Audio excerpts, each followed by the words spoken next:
And welcome to another edition of the New Sports Outlaws podcast.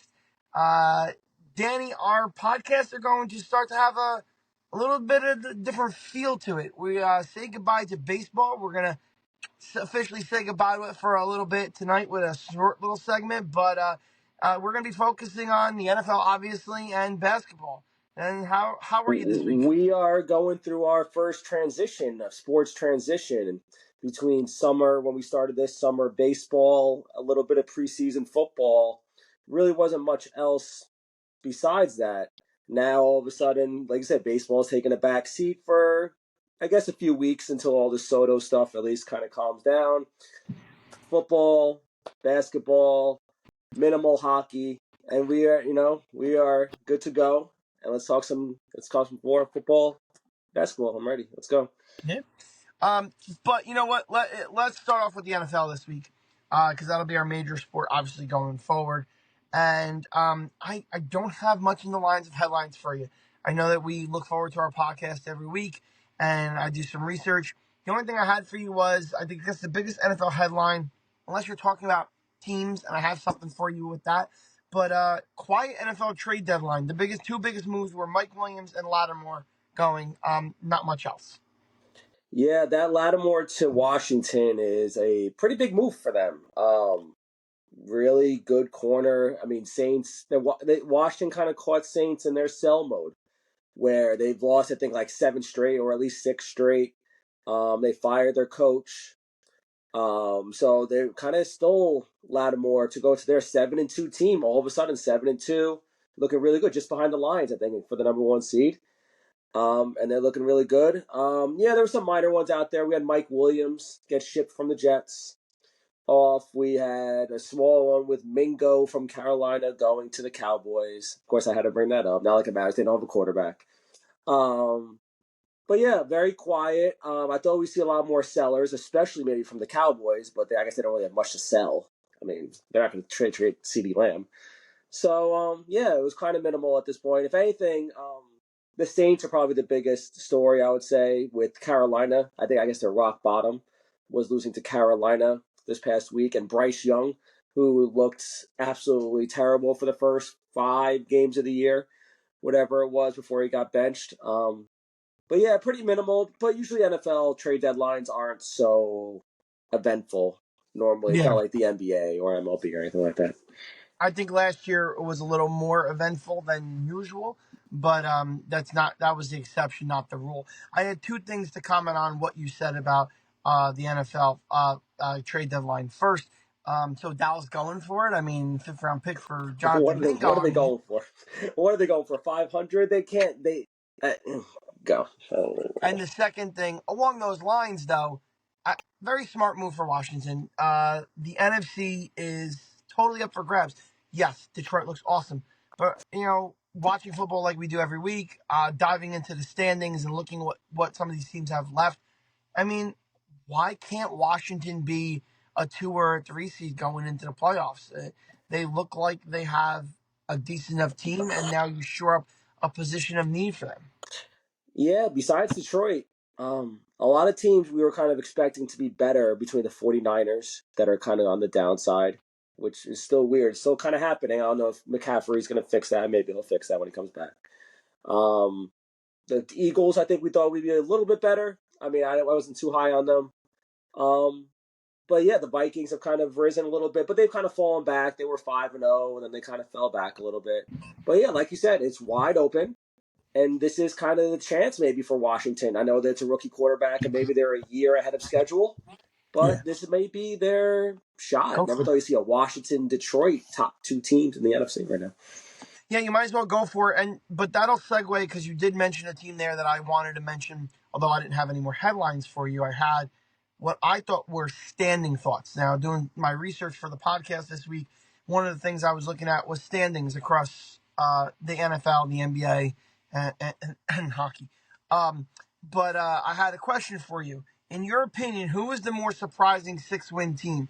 The team you didn't think would have 6 wins at this point, Pittsburgh or Minnesota?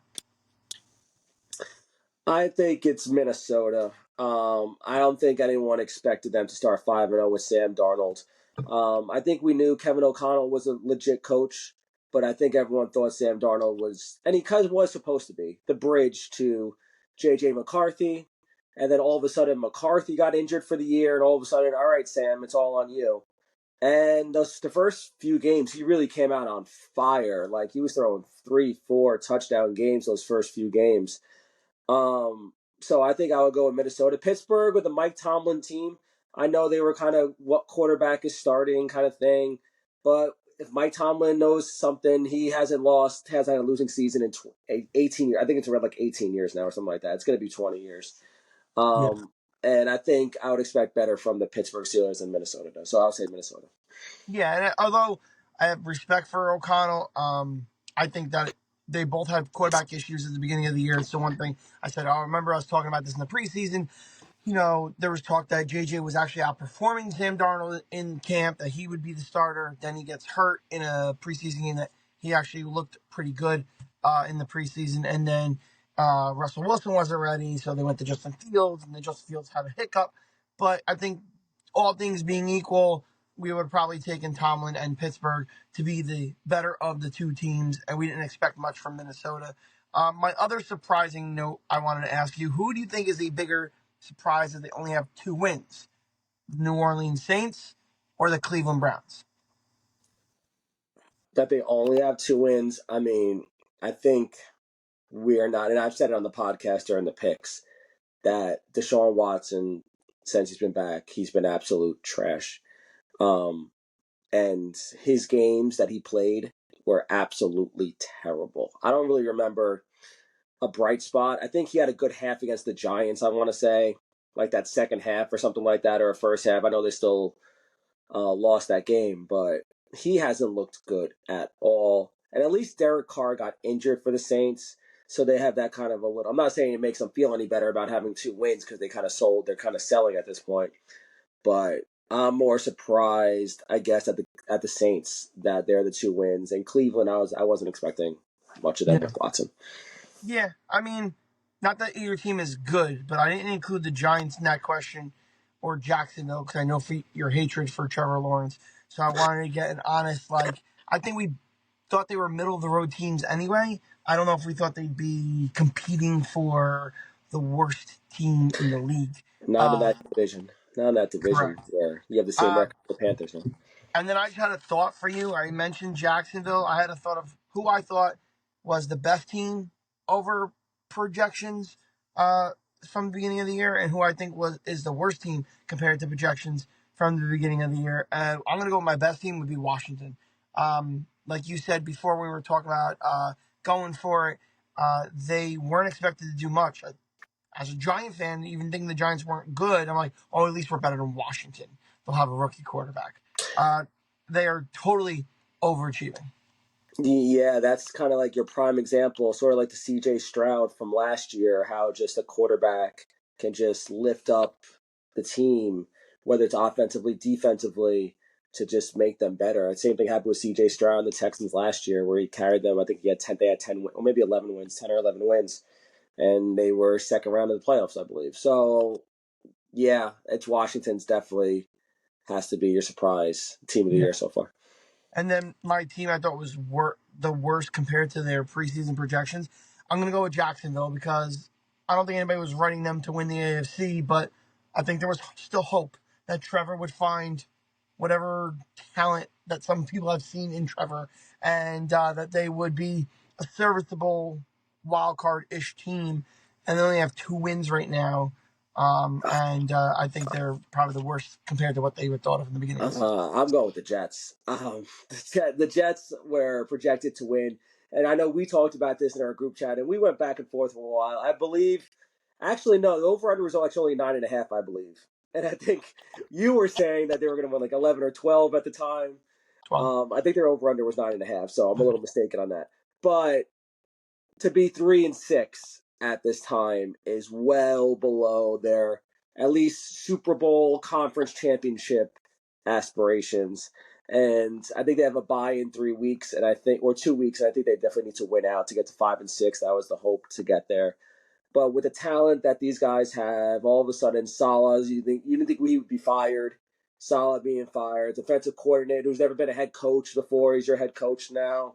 There's just so much turmoil Yeah, that's in the I Jets. guess I didn't consider them for that category I was thinking of because I just felt like they still have a chance, be it minimal, be it minimal. They still have a chance to salvage their season. Where I think Jacksonville is an No, absolute Jacksonville's joke. done. You're right, So Jackson. that's probably why. But that's a quick pivot. I was going to go to the Giants, but we'll wait and we'll go to the Jets as we're talking about the Jets. And you're thinking that they are the worst compared to their preseason predictions. Cardinals, Colts, Seahawks, Dolphins, Jags, Rams, Bills, Dolphins. Those are the remaining games for the New York Football Jets. They were talking about on WFAN today and last couple of days. They got to go 7-1, right, to probably make a run at this. They look at only maybe 2 losses, maybe, which gives them Maybe to 6 and eight 2. losses.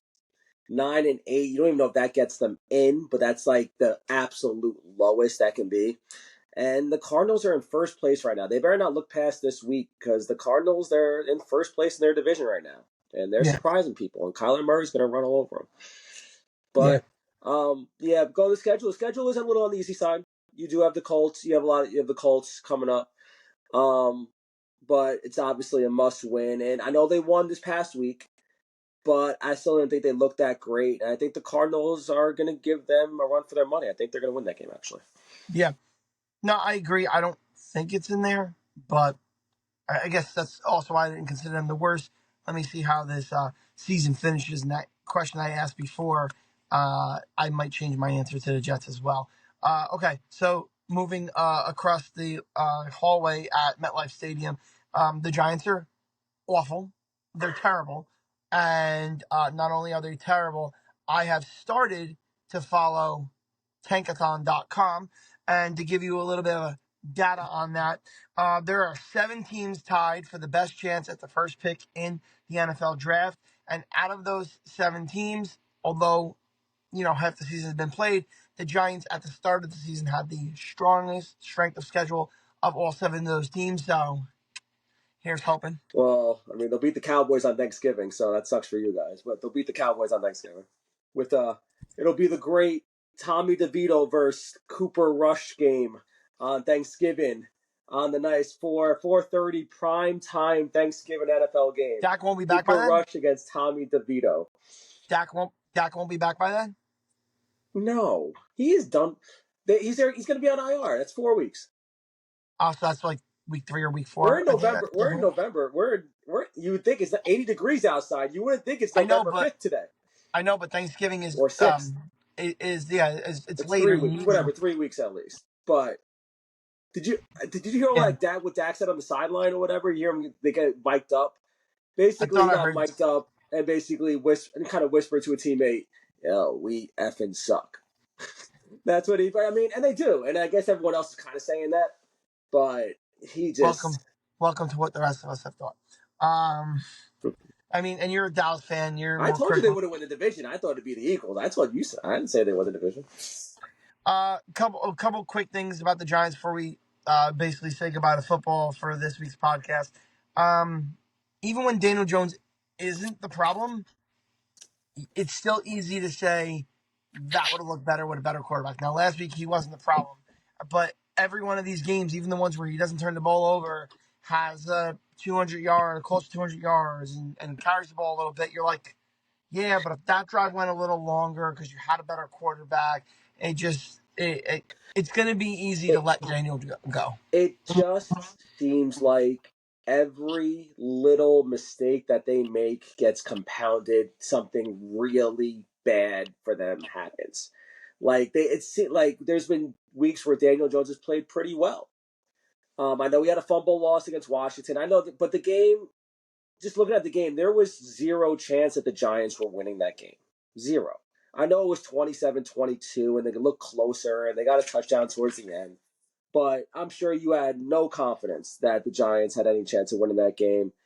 And I was rooting for the whether team. it's a Wandale, that offensive pass interference, that pick play against Wandale Robinson, against Slayton, I want to say, and it was thrown to Robinson. Kansas City makes a living running those type of plays that never get called. Not saying, I mean, whatever, but it just seems like every little thing. And the thing at halftime where that pass to Terry McLaurin, and then there was a 3rd and like 20 at one time, and then they got 2 plays and a touchdown. Every little thing, it seems like it's one of those years, like the opposite of 2 years ago, where everything went their ways in the fourth quarter, and they were able to ride that to the playoffs. It just seems like every little, you really can't point out one glaring mistake. They're playing, maybe Dayball's the problem, Jones is the problem, defense is the problem, offensive line is the problem. You really can't point to one thing, but the record says what you are. You are what the record says you are. Yep. I will end the Giants with a positive note here. I think Tracy looks like a good find in the fourth round. And guys like Tracy and other guys that are taken late like this show you why you don't need to draft a running back in the top 10 or give them max money like Saquon Barkley. As great as Saquon looks, I can get a running back to do a good job and get him for a fourth round pick on a rookie deal as opposed to giving him 15 or 16 million a year. It does not how you win in the NFL. They would still have 2 wins or 3 wins. You want to give them an extra win? Fine. Maybe. Whatever. Yeah. They're still the same. Speaking of team that couldn't get enough wins, quickly on our New York Yankees, um, this offseason starts now. And with them and the Mets, we'll make this a combo offseason check in really quick before we maybe even skip baseball next week. It's now going to be the Soto show. And obviously, the Yankees and Mets will both be in on it. You'll have other teams in on it. And then you have all the other dominoes will fall. Now, do I think some small dominoes can go before Soto? Sure. You're talking about your C minus type of free agents. Okay, I could see them going. But anybody in your top 25, I don't think they're moving until Soto moves. Yeah, Soto is probably going to be that guy that once he signs, then like you'll see people go after Alonso and the Christian Walkers Yeah. and the other people that are free agents, because obviously the jewel is Juan Soto. Yep. And it's the same for the Yankees. I mean, if Juan Soto doesn't sign with the Yankees, then they got to look at the Pete Alonsos, the Christian Walkers, a possible third baseman with a Paul Goldschmidt that's still out there. That he's going to be out. I know he's old, but the Yankees I know Soto, and we have to sign him, but the Yankees have a lot of other problems now that it looks like Gleyber Torres is bye-bye. That's kind of a big thing now. Jazz, I guess, is going to play second. So is Oswaldo going to be third? Is Peraza trustworthy enough to play third? We got to figure out. Fans are going to go crazy if DJ LeMahieu is starting at third base, and rightfully so. First base, we have to find a first baseman now, since Rizzo looks like he's on the way out. So I know Soto is the guy, and we kind of got to get him, but we have a lot of other problems. Agreed. And I mean, listen, all things being equal, I want Juan Soto on this team next year. But if you're going to tell me that Hal is going to act like Hal has acted in the past, where I can sign one free agent, but I cannot go, into a $600 million payroll, well, then in that scenario, and hear me out, I might want to build my offseason around not giving Soto $700 million. Because if you're going to tell me I can only have Soto, or I can have Christian Walker, Alex Bregman, and Tanner Scott, I'll take the second. I'm sorry, because it just fills too many holes. Yeah, if that's Hal's plan, he's got to know. I hope that plan is not just signing Soto and then we're done, because that's just going to be a rewind of last year, and maybe even worse because can't really feel the team right now. Almost, at least the major leaguers right now. Yeah, I'm kind of with you on that one. I mean, again, we would hate to lose him, especially to the Mets, because we won't hear the end of it if that happens, and it might well happen. But we have to build a team, and the rest of Major League Baseball doesn't want to see him go to the Dodgers. and them to have Well, that that's basically just murders you that in just Rome. wouldn't be fair. No, That's just. but it's shortly about the Mets, and this is not me. I have a lot of Met fan friends, and if any of them watch this podcast, this is definitely not me trying to poke you or anything like that. You don't have the same problems as us. We have to actually legitimately question is how going to do enough if they sign Soto. You don't have to ask the question about Steve Cohen. I think Steve Cohen could sign Soto for $700 million, and then go sign Corbin Burns. You know what I mean? So I think that the Mets don't have that same problem, and it's going to be interesting to see if Hal is going to pony up and meet Steve and some of these other offers, because he's going to get more than Judge, and he's going to get at minimum 12 years, maybe closer to 14 years. So we'll see. Yeah. Last thing. We don't know yet with Cohen. I mean, he really hasn't. I mean, I guess with Verlander and Scherzer, those were only 2-year, 1-year deals, though. We haven't seen him have that year yet, or at least spending spree yet. He was kind of used last year in the Otani sweepstakes, Yeah. where I think he gave Otani pretty much as much money as he wanted, but then the Dodgers are like, all right, what did Cohen give him? We'll up it by 20 million and Same, defer it, same, whatever they same did. as Yamamoto too. He offered Yamamoto the most. Yeah, and I think the Dodgers just matched it, and he wanted to play in the West Coast. It'll be interesting. I mean, I know we all know he has the money. It's all televised. No, I mean, he has the money, but I mean, do they still sign Alonso? Do they re-sign Alonso if they get Soto? I mean, if he has the money, I don't know if we're going to assume that Acuna is going to play second. I don't know how that's going to go. If Acuna is going to stay up on the roster now, because obviously Lindor's got that spot. They got a little bit of holes. They need some starting pitching. They're okay, but we have to see if Cohen's going to have that year. I mean, because this is still supposed to be rebuilding technically for the Yeah. Mets, but did this past year kind of change that? You were the final 3 teams left in the year. Does that change anything? So we'll see Cohen has the money. We'll see if he's gonna have that spending spree. Well, I mean, I'm just my opinion. I just think that he has the money. I think he will spend the money. I think the Scherzer and Verlander thing showed you that I'll spend money to make this team better, and that was just to eat salary and get better prospects. But obviously, all the talk we listen to on WFAN is that he is part of this project to get that area all around Citi Field built up, and possibly a casino is rumored to be He, in I, that in that area too. So somebody like Juan Soto, who could be there for a dozen years, is an investment. sure, So, sure, yeah, I'm with you. and they could, I think, with his money, I have no doubt that if he wanted to, he could sign Soto, Corbin Burns, and bring back Minaya or something like that. Yeah, no, I'm with you. I'm just waiting to see if I want. Got to see it first. I know we keep hearing Yeah, about it. Got to see it. I got you.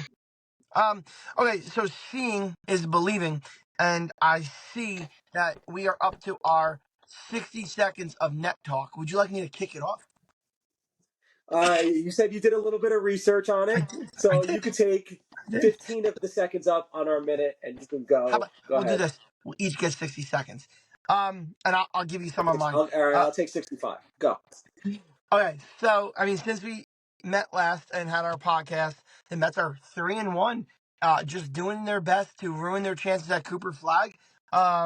They beat Memphis twice. The Nets are Memphis's daddy, and you beat the Bulls and lost to the Pistons. How do you beat the Memphis Grizzlies twice and lose to the Pistons? They're atrocious. Anyway, Cam Thomas leading the team in points. I, not a net fan, could have predicted that at the beginning of the year.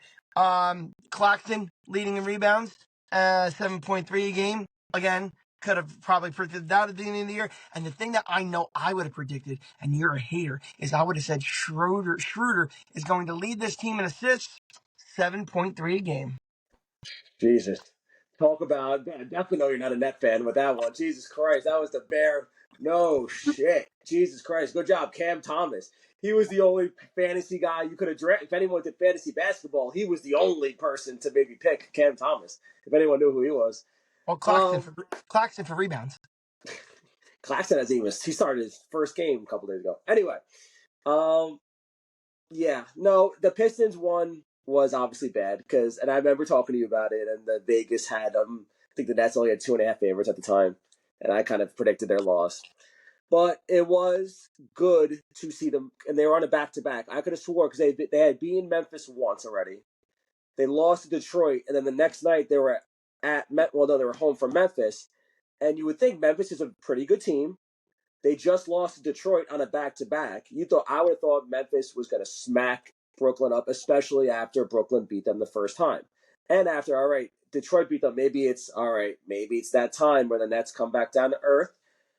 But they didn't, and it's kind of, at least for me as a Nets fan, it kind of made me feel, all right, coach is doing something good. And one thing, just I'll throw some stats out there. Dennis Schroeder, he takes 6 threes a game. He shoots 50%. That's crazy good. Now I know it's not going to keep up. That's obviously impossible.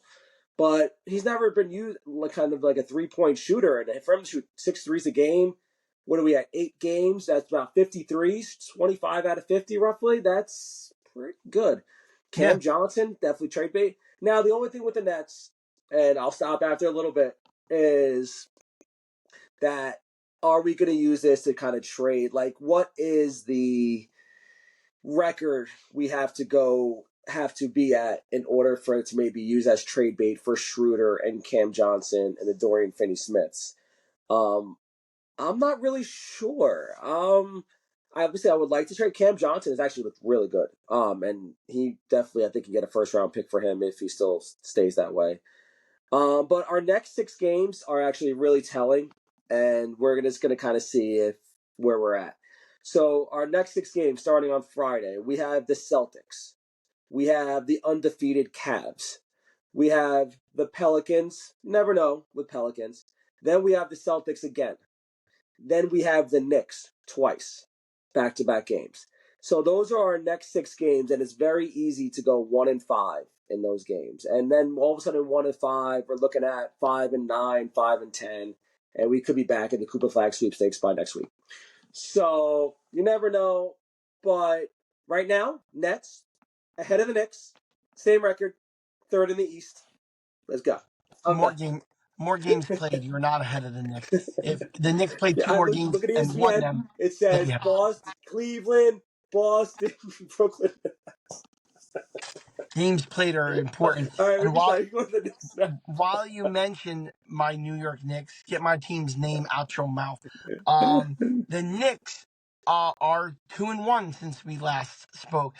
They beat the Heat, they beat the Pistons, and they lost to the Rockets.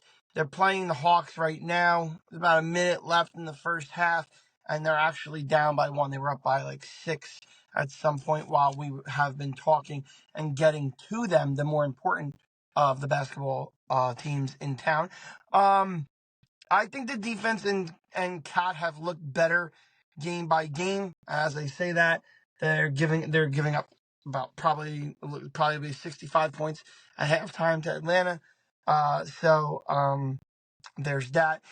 He's got a very short rotation, which should come to a surprise to nobody. That is Thibodeau. 6 guys on this team are playing 26 minutes or more a game, and then you got 2 guys in the teens, and no one is even above 8 after that. So he's got a very short leash. You would have liked to see him in the regular season expand that and try to use some of the other guys a little bit so that you can keep some of these guys fresh. But besides that, I really don't have any complaints. I like Thibodeau as a coach. Um, you guys, your depth is kind of, I mean, it's lacking. You don't really have too much depth right now. And I know you would want to see if it's probably best to go 9, 8, 9, 10 deep maybe, but you really don't have NBA caliber depth besides Sims and McBride, and I guess Kolick, however you pronounce it, is your guys, and that's pretty much it. You're not going to play Jacob Toppin or half these other guys just because you would like them to, I guess, but it's not like you guys are getting blown out or have been in blowout games. Yeah, I think you guys are trying to figure it out. Your guys are doing a good job. I think that Rockets game was more of a blip on the in the grand scheme of things. I think until that fourth quarter, they were all shooting. I remember I think we were doing the podcast that last Wednesday against the Rockets, right? Isn't that where I think when we were doing it? Yeah.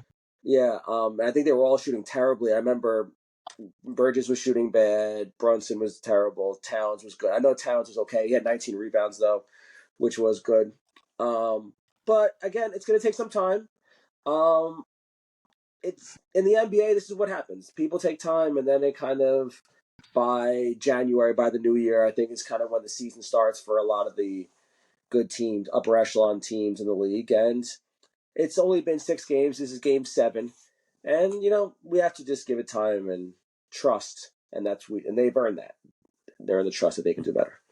Yeah. And Dan, like we expected, we are going to be coming to a close for our podcast earlier than we have in the last couple weeks because no baseball. No, there was a little baseball, but bulk of our time usually is spent on baseball.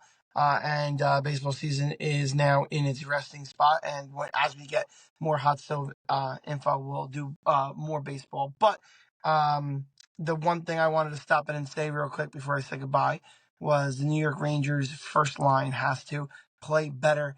Zibanejad, Kreider, they need to make sure that they can get the puck around and score. They have scored the puck, but they have not played defense all that well, and they are at -1 for their time on the ice. And that is my Rangers info for you right Where are now. they That's at? all I got. What's their record? Where are they at? They have less games played than the two teams above them in their conference. They're third, but they're 1 point in. I'm sorry, in their division they're third. In the conference they're fourth, only 2 points out of first place, and they have 2 less games than the teams in front of them. Okay. All right. There's that. Anyway, we will have our picks reel for you later in the week. If you want to make some money, start watching and start following Daniel here. He is pretty hot this year. More weeks at 3-1 than pretty much anybody out there in the market. So keep that in your head. Knock on wood. All right, Dan, let's wrap this up. All right. Yeah. Keep following, liking, subscribing. X, Instagram, YouTube, posting every week, posting pics every week. Excited to do it. Leave some comments. We'd be glad to talk about it on here. So we are done for this day. I'm Danny. This is Neil. Signing off.